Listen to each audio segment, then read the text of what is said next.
বিষয়ক ক্রীড়া দপ্তরের উদ্যোগে আগরতলা শহীদ ভগৎ সিং যুব আবাসে ও ভোলাগিরি মাঠে অনুষ্ঠিত হলো শারীরিক প্রশিক্ষকদের প্রশিক্ষণ শিবির। উদ্বোধনী অনুষ্ঠানে উপস্থিত ছিলেন যুব বিষয়ক ক্রীড়া দপ্তরের সচিব পি.কে. চক্রবর্তী ও যুব বিষয়ক ক্রীড়া দপ্তরের অধিকর্তা সত্যব্রত নাথ সহ অন্যান্য আধিকারিকরা। সারা রাজ্য থেকে প্রায় সব শারীরিক প্রশিক্ষকরা এই একদিনের কর্মশালাতে অংশগ্রহণ করেন।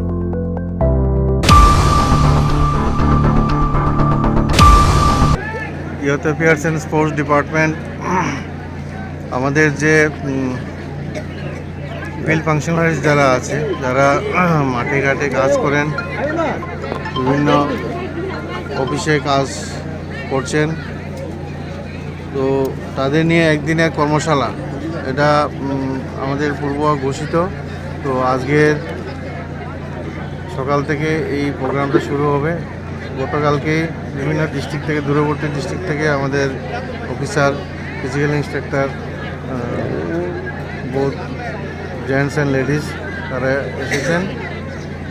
ভগৎ সিং যুব আবাসে তারা অস্থায়ী ক্যাম্পে আছেন। আজকে সারাদিন ব্যাপী তাদের বিভিন্ন যে শারীরিক টেস্ট, এগুলি নেওয়ার আমরা প্রস্তুতি নিচ্ছি। বোথ থিওরিটিক্যাল, প্র্যাকটিক্যাল এগুলি হবে।